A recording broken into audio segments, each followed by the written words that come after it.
Al examen físico, una presión arterial de 75 por 50. Frecuencia cardíaca de 122, respiratoria de 30 y saturación de 88%. Temperatura 39.1, se encuentra confuso y con relleno capilar débil. Se le solicitan laboratorios donde le otorgan una creatinina basal conocida. Acá, por ejemplo, tenemos una creatinina basal de 1 miligramo por decilitro. La creatinina actual, les ponemos para comparar, dice que es 2.4 miligramos sobre decilitro.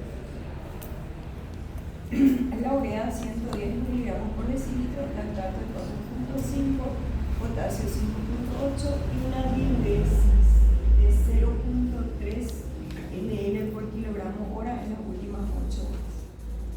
Sodio urinario 48 mil equivalentes y fracción de sodio de 3%.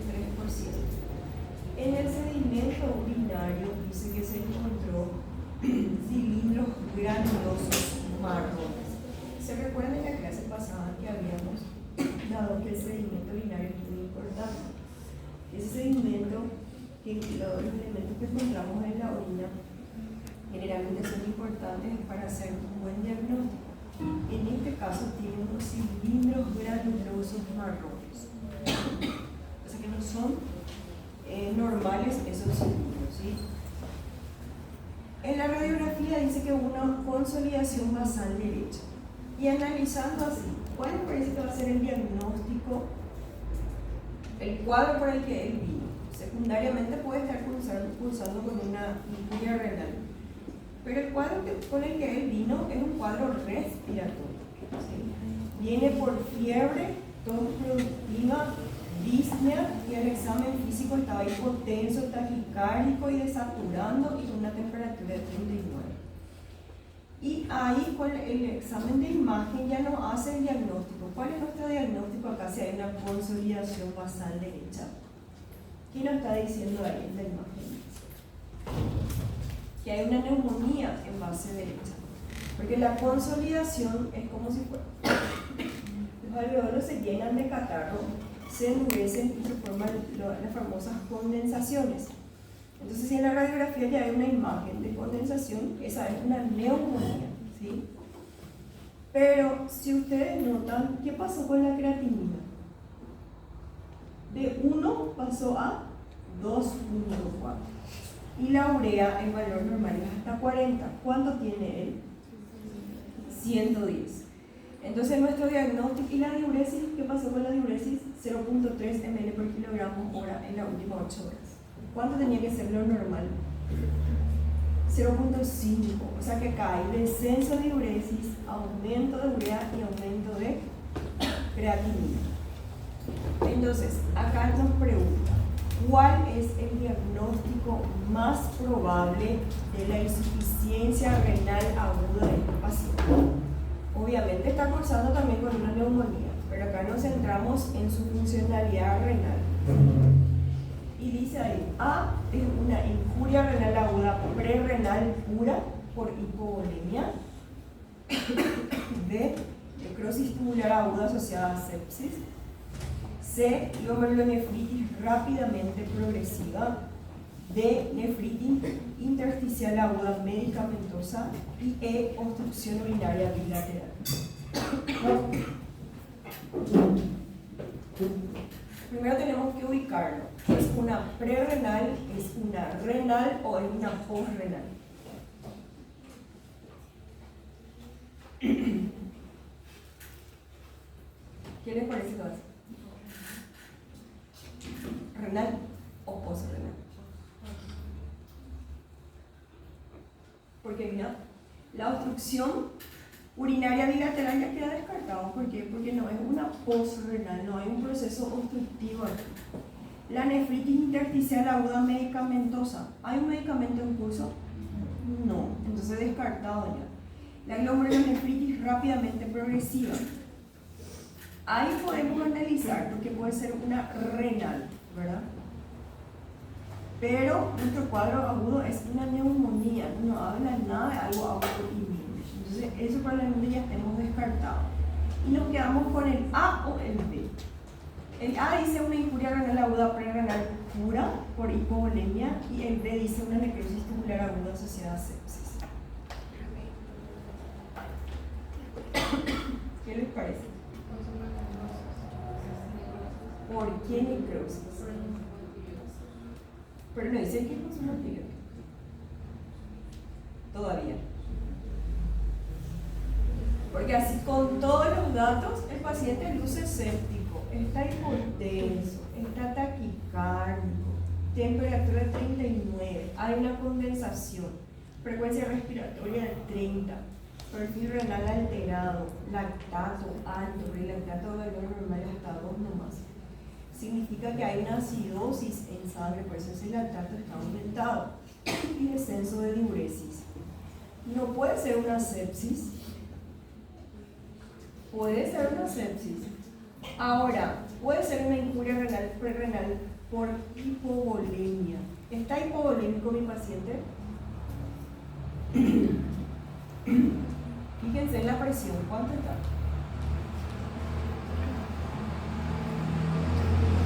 850. O sea que mi paciente está hipotenso. ¿Y por qué va a haber hipotensión? Porque hay baja volemia. Pero acá la palabra clave dice puramente por hipovolemia. Entonces se queda, ¿por qué descartamos? Porque probablemente mi paciente es escéptico, también es de hipovolémico. Y como dice la compañera, ¿no puede ser una necrosis tubular aguda asociada a sepsis? Sí puede ser. ¿Y cuál es el único así dato que me puede tirar a una necrosis tubular aguda? ¿Quién me mencionó ahí, pero no le di mucha bolilla? Es el sedimento urinario, que dice cilindros granulosos marrones. Cuando los cilindros ya son de una coloración marrón, el marrón es previo al negro, y negro significa necrosis. Cuando está marrón, está fea la cosa. Entonces ahí los cilindros granulosos marrones es un indicador de que hay una necrosis tubular aguda. Nosotros no fijamos la creatinina, no fijamos la urea, pero ese sedimento que estaba en la orina es el factor que determinó mi diagnóstico y que yo no le hice caso, porque sedimento nomás es, pero ese sedimento tiene mucho valor, ¿sí?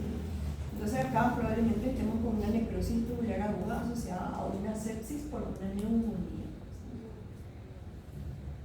Bueno, eso le quería mostrar nomás los casos.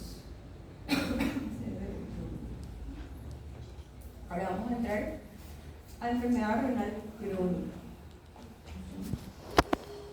Y vamos a recordar otra vez nuestra barrera de filtración glomerular. Siempre dije, para que ustedes entiendan, injuria renal aguda y crónica, esta barrera tiene que aprender. Sí, bien, porque sin esta barrera no avanza. Este esquema de barrera nosotros dijimos que existían 3 capas. ¿Se recuerdan de la capa de células endoteliales, que es donde circulaba la sangre? Después estaba la membrana basal, que en este caso está en color lila o púrpura.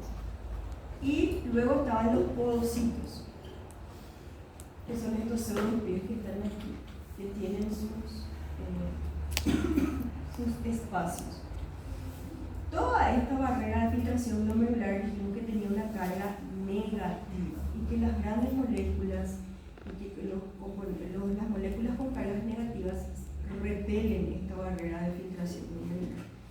Esos canales también habíamos dicho que tenían un numerito específico, por eso permitía filtrar ciertas cosas nomás.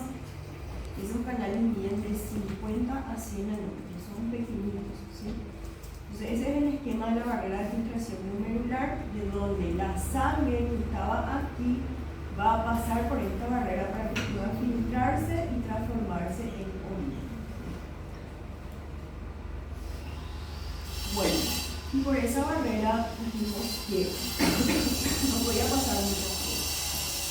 Si nosotros encontramos algunos cilindros eritrocitarios en orina, como muestra acá en esta imagen que están eritrocitos en color rosado, dijimos que la lesión donde iba a estar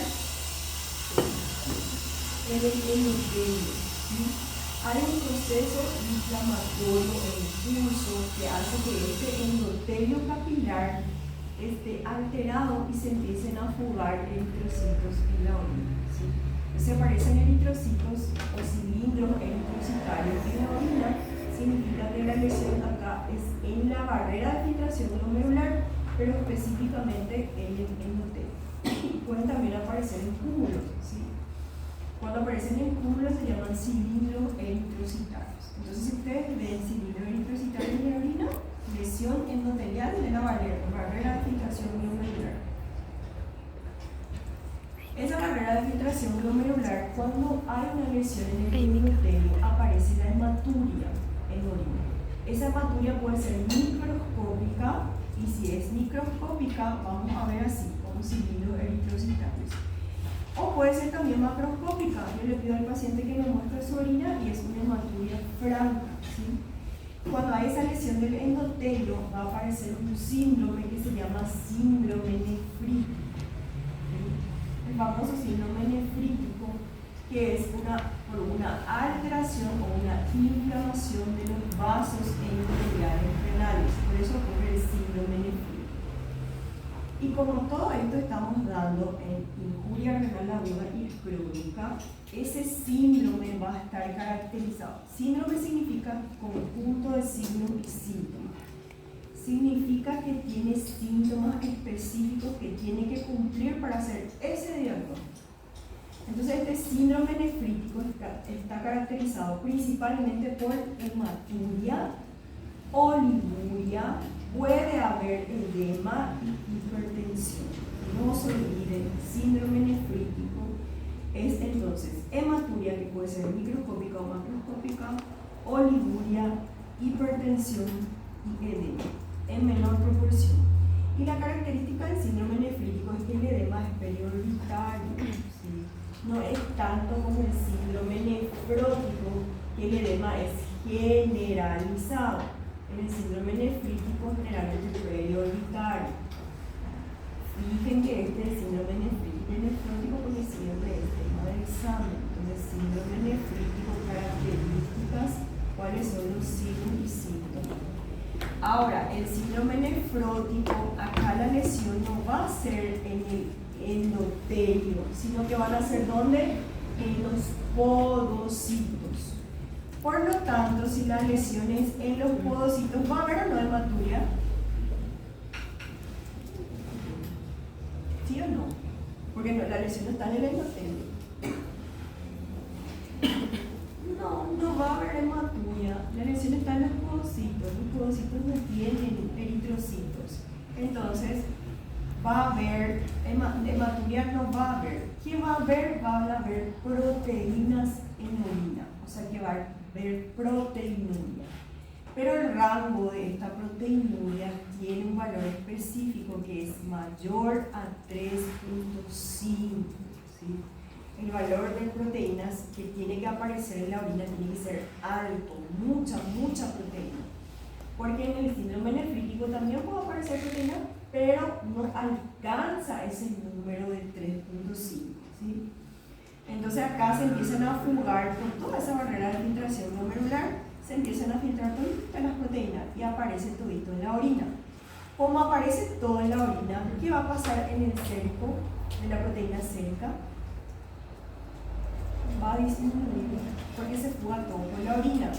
Entonces la otra característica del síndrome nefrítico va a ser: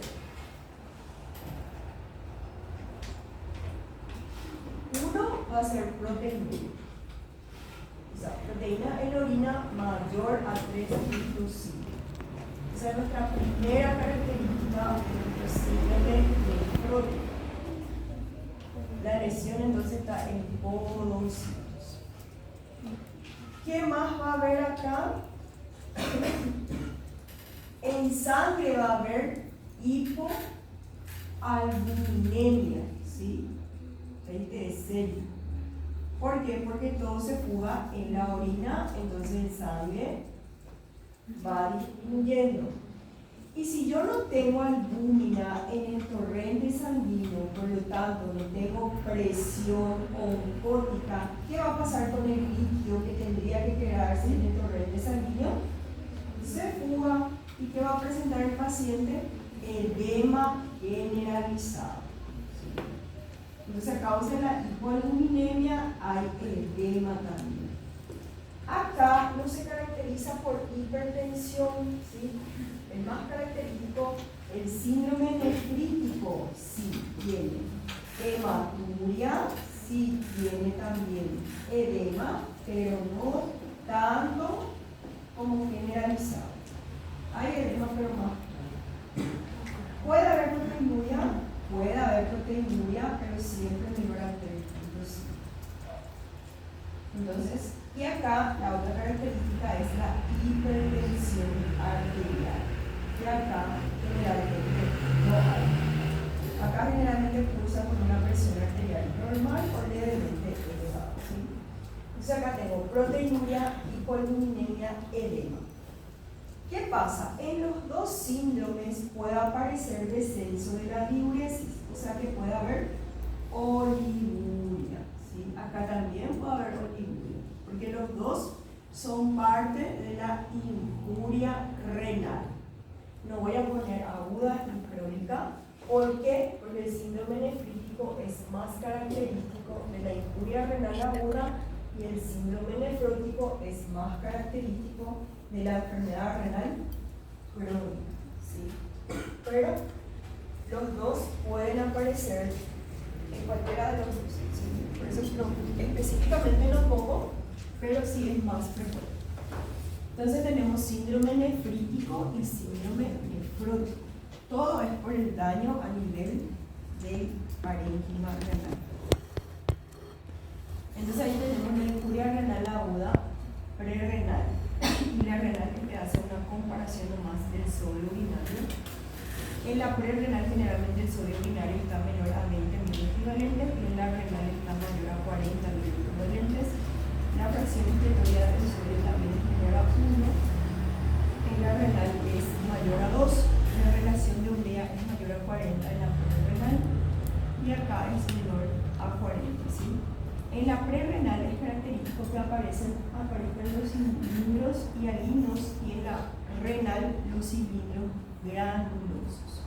¿Se recuerdan que ese era nuestro único valor positivo para hacer el diagnóstico de nuestra necrosis tubular aguda? Entonces, los cilindros característicos de la prerrenal son los cilindros hialinos y de la renal o intraparenquimatosa o de la necrosis tubular aguda son los cilindros granulosos. ¿Sí? Hace una comparación acá de la prerrenal y renal con marcadores laboratoriales. Bueno, ahora sí, enfermedad renal crónica. La enfermedad renal crónica dijimos que se definía por el tiempo de evolución. También hay marcadores renales que van a estar elevados y el estudio imaginológico que nos va a definir que era la ecografía renal. ¿Cómo se define entonces la enfermedad renal crónica? Es una enfermedad de la pérdida de la función renal que es progresiva e irreversible. Esa es la gran diferencia con la injuria renal aguda, que la renal crónica ya es irreversible. Hay una disminución de la tasa de filtración glomerular, hay un daño renal y el periodo que marca la diferencia es que tiene que ser mayor a 90 días o 3 meses. Entonces así se define la enfermedad renal crónica, es una enfermedad renal progresiva e irreversible con disminución de la tasa de filtración glomerular. Estos son los criterios para el diagnóstico ya de una enfermedad renal crónica. Dice que la tasa de filtración glomerular debe de ser menor a 60 ml por minuto por superficie corporal mayor a 3 meses. Esta es la gran definición que ustedes tienen que tener en cuenta, que la tasa de filtración glomerular ya es menos de 60 para que yo haga el diagnóstico de enfermedad renal crónica. En clases anteriores nosotros dijimos que la tasa de filtración glomerular era valor normal 125, menor a 90 ya es parar la oreja, pero menor a 60 ya es enfermedad renal crónica. ¿Sí? Crónica ya es cuando es menor a 60. Ese daño sí o sí tiene que estar presente por más de 3 meses. Y los marcadores del daño renal, que son las creatininas, deben estar elevados. Tiene que aparecer también alteraciones de la orina, puede haber hematuria, alguna injuria, los cilindros que ya dijimos, estudios de imagen e incluso si no llego al diagnóstico específico de la etiología de la enfermedad renal crónica, puedo llegar a utilizar biopsia para hacer el diagnóstico definitivo, ¿sí? Si es que dudo. ¿Cómo clasificamos la enfermedad renal crónica en estadios también? Anteriormente existían 5 estadios, ahora hicieron un estadio un poquito más complejo que depende de la tasa de filtración glomerular. ¿Sí? Si ustedes se fijan en este cuadro, informa la tasa de filtración glomerular mayor a 90, que dijimos nosotros, hasta ahí es normal o alto. Entre 60 y 89 ya hay un descenso ligero y ya estamos en un estadio G2. ¿Sí? Entre 45 y 59 ya es G3A. 30 a 45 de la tasa de filtración glomerular ya es G3B, y la G4 cuando ya es entre 15 y 29 de la tasa de filtración glomerular. Estadio 5 ya es falla renal irreversible y la tasa de filtración glomerular es menor a 15 ml minuto. Acá tienen que saber que en el estadio 5 ya es indicación de diálisis sí o sí. Ya no hay retroceso, acá es solamente y puramente diálisis la indicación. Entre estos estadios, ¿se puede pasar de G4 a G3? Mejorar, sí se puede mejorar. Si el paciente se cuida su azúcar, su alimentación, y él se cuida demasiado, toma sus medicamentos, puedo mejorar de estadio, y si no se cuida, puedo progresar también de estadio. Pero si llegó al estadio 5, eso ya es irreversible, eso ya no pasa después al estadio 4. ¿Sí? Eso ya es diálisis. ¿Cuáles son las causas de las enfermedades renales crónicas? Y se clasifican producidas por la diabetes y las no diabéticas. Esa es una clasificación bastante práctica, diría yo, porque en realidad las principales causas de la enfermedad renal crónica son 3. 1, a nivel mundial luego es la diabetes, por la nefropatía diabética. 2, la hipertensión arterial. Y 3, la poliquistosis renal. Esas son las causas más frecuentes que lleva al paciente a una enfermedad renal crónica. Entonces, por eso esta clasificación de no diabética y diabética. Entonces, la causa más frecuente es la diabetes, nefropatía diabética. Dentro de la no diabética puede haber un problema vascular por estenosis de la arteria renal, puede haber un problema en el glomérulo por depósitos de inmunocomplejos como la hemoglobina A, el linfoedematoso sistémico, puede haber un problema en el túbulo, en el intersticio por fármacos, y las enfermedades quísticas, la enfermedad poliquística renal. Entonces, 3 son las causas principales. En orden de frecuencia, van a encontrar, creo que en el Farber está primero hipertensión y después diabetes, pero a nivel mundial es diabetes primero, hipertensión después, y en tercer lugar ya está la poliquistosis renal, y luego ya están todas estas otras causas. Causa entonces la enfermedad renal, creo que este es aquí del Farber, si no me equivoco, ahí sí, justo acá. Justo en este está hipertensión primero, 432, diabetes en segundo lugar. Y acá ponen las obstructivas, luego la glomulonefritis, otros desconocida, y enfermedad renal poliquística está ahí en el último, pero son esas 3 que yo les mencioné en ese orden. Que cambian de literatura, pero esa es la que más se asemeja a nuestra región. Siempre que ustedes vean epidemiología, céntrense a nivel, por ejemplo, mundial, después regional y a nivel local. Tienen que saber de los 3. Incluso las presentaciones de trabajo, como toda nuestra literatura siempre es del extranjero, nosotros manejamos más la estadística extranjera. Pero tienen que empezar a leer también nuestra estadística local y regional para que sepan si es igual al mundial. ¿Es igual enfermedad renal crónica en Paraguay a nivel mundial? Sí, es igual. La primera causa sigue siendo diabetes. Es de Estados Unidos. Entonces, en Estados Unidos sí es hipertensión arterial, ¿sí? Pero en segundo lugar también está diabetes. Porque probablemente ellos tengan más alta tasa de hipertensión, porque ellos son realmente comen muy mal, comen mucha comida industrializada. Todo es preparado. Bueno, en la fisiopatología, entonces, la enfermedad renal, hay un daño renal, hay una reducción de la masa de las nefronas, lo que lleva a una hipertensión capilar glomerular. Es como si fuera que las nefronas se van destruyendo de a poquito.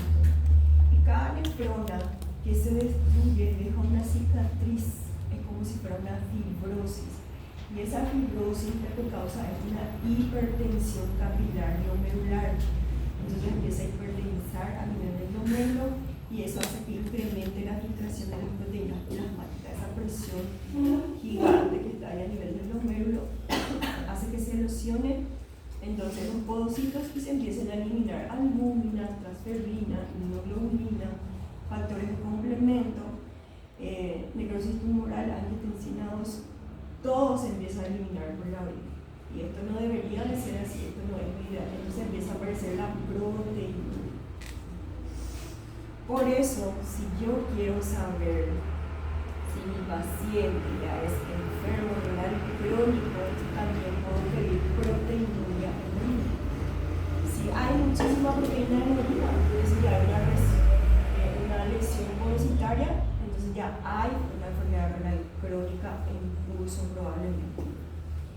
¿Qué pasa con la proteinuria? Que a veces la proteinuria también ya tarda en aparecer cuando ya varias nefronas ya se murieron. Entonces actualmente se usa albuminuria. La albuminuria sedosa, entonces en la orina, si empiezan a aparecer indicios en la orina, entonces ya hay una enfermedad renal incipiente que yo puedo tratar todavía sin que llegue a ser una proteinuria, a una fuga masiva de las proteínas a través de la orina. Entonces es un marcador también para mi diagnóstico de enfermedad renal crónica. Incluso si yo estoy en un estadio 2 de la enfermedad renal crónica, póngale que estamos en el estadio 2, y yo le envío a la nefróloga, y la nefróloga me dice, mira, está todavía su filtración glomerular entre 60 y 89, todavía no es para diálisis, pero probablemente lleguemos a la diálisis. Pero ¿cómo yo voy a saber si eso está progresando? ¿Qué le pido? Proteinuria. Si yo le pido ahora su proteinuria y justo estaba a 4.5, en 6 meses le vuelvo a pedir y está a 6.5, significa que se está filtrando más proteína y hay más daño renal. Entonces esa enfermedad renal crónica probablemente del estadio 2 ya pasa al estadio 3. Y si sigue avanzando así, ya pasa al estadio 4. Entonces los nefrólogos le piden un seriado de proteinuria y van mirando de a poquito. Si eso mejora, conserva su estadio. Si eso empeora, baja también de estadio y después puede llegar entonces a la falla renal. Y ahí ya le indican su diálisis.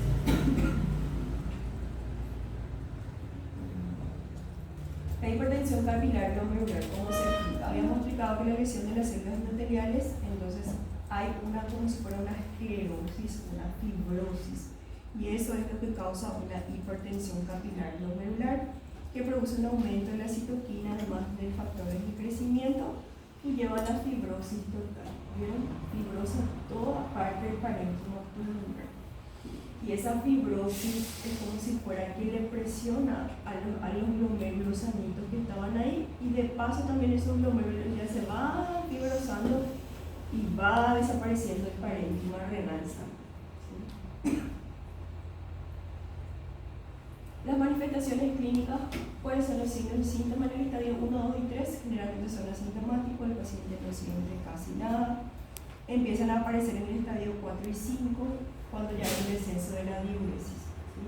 Cuando el filtrado glomerular es menor a 30, ahí ya aparecen los síntomas más graves. Pero ya es tardísimo cuando ya está con una filtración menor a 30. Manifestaciones clínicas, aumento de urea y creatinina a nivel laboratorial, empiezan a aparecer náuseas, anorexia, el paciente no quiere más comer, alteraciones del nivel de accesorio que ya hablamos que por la acumulación de la urea, empiezan a aparecer los temblores o atelexis, hipertensión arterial, edema y la hiperpotasemia. ¿Sí? Esa hiperpotasemia también puede desencadenar arritmias cardíacas, debilidad muscular y famoso también empiezan a aparecer los calambres. Todo eso por la alteración del potasio. El potasio es un ion súper importante para la movilidad muscular. También empiezan a aparecer alteraciones del calcio, porque el riñón, ustedes sabrán que en el riñón se produce algo muy importante, que es el calcitriol, ¿sí? ¿Dónde nosotros absorbemos calcio? A nivel intestinal. Del intestino, ¿dónde tiene que pasar? Al riñón. Y del riñón después se utiliza el calcio. Entonces, si no funciona el riñón en los pacientes renales crónicos, no se forma el calcitriol. ¿Y qué pasa entonces con los pacientes renales? ¿Qué síntomas les va a dar? Al inicio, dolor óseo, porque no tiene calcio, su hueso se está destruyendo. Y después, fracturas fáciles. Se empiezan a caer por cualquier cosita, fractura. Entonces, todo eso es porque en el riñón también se produce esa vitamina. Por eso todos los pacientes renales crónicos deben de recibir calcio en su suplementación. Porque su riñón no funciona, por tanto no puede entonces producir el calcio. Eso es lo que está diciendo por ahí. Metabolismo del fósforo. Disminuye también la filtración glomerular, por lo tanto hay un aumento de la concentración de fósforo y aumento también de la PTH. Entonces acá va a haber una hiperfosforemia. Generalmente hay un aumento también del fósforo, disminuye el calcio, pero aumenta fósforo. Y a nivel del equilibrio ácido-base que va a empezar a aparecer, va a haber una disminución de la secreción de los hidrogeniones que tenía que eliminarse en el túbulo contornado distal, el proximal, asa de Henle, toda esa red de túbulo que tenía que eliminar los hidrogeniones, no eliminan. Entonces, ¿qué pasa? Hay una acidosis metabólica severa en los pacientes renales crónicos, porque no se logra excretar los hidrogeniones de los riñones, ni tampoco ocurre la reabsorción de bicarbonato, porque toda la red de túbulos ya está descompuesta. Entonces ahí aparece la acidosis metabólica. Y también estos pacientes presentan anemia normocítica, normocrónica o de enfermedades crónicas. Ustedes habrán dado anemia, no sé si vieron anemias. ¿Cómo se clasificaba?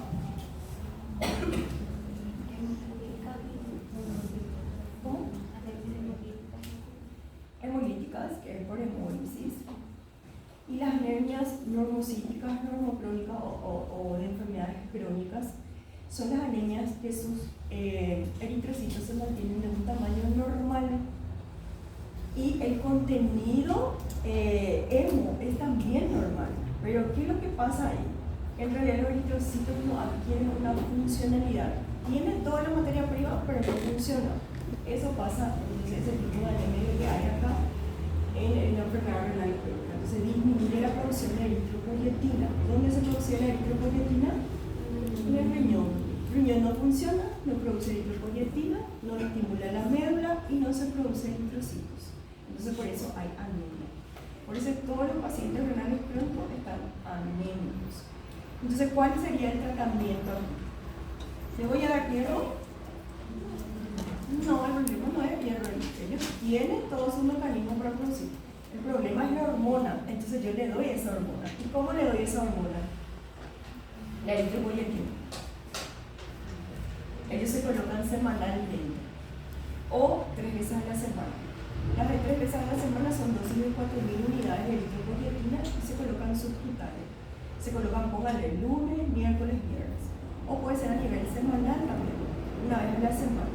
Entonces estos pacientes utilizan eritropoyetina externa, porque su riñón no puede dar eritropoyetina, entonces se colocan ellos. Y esa es la única forma de estimular la producción de eritrocitos, porque acá el problema no es hierro. Y por más que yo le dé hierro, sí, algunos pacientes pueden cursar también con anemia crónica y anemia por déficit de hierro, porque ellos no quieren comer, pero le doy los dos, eritropoyetina y le doy también su hierro. Bueno, esto es una renal crónica es cortito porque nosotros no damos tratamiento, solamente un mecanismo de producción.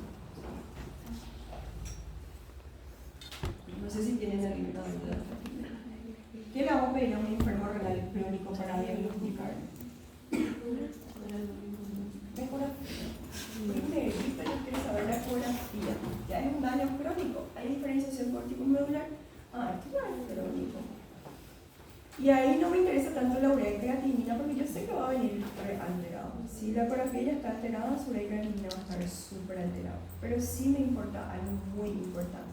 Yo tengo que saber si ese paciente es para diálisis de urgencia o puede esperar todavía. Entonces, ¿ahí qué le pido?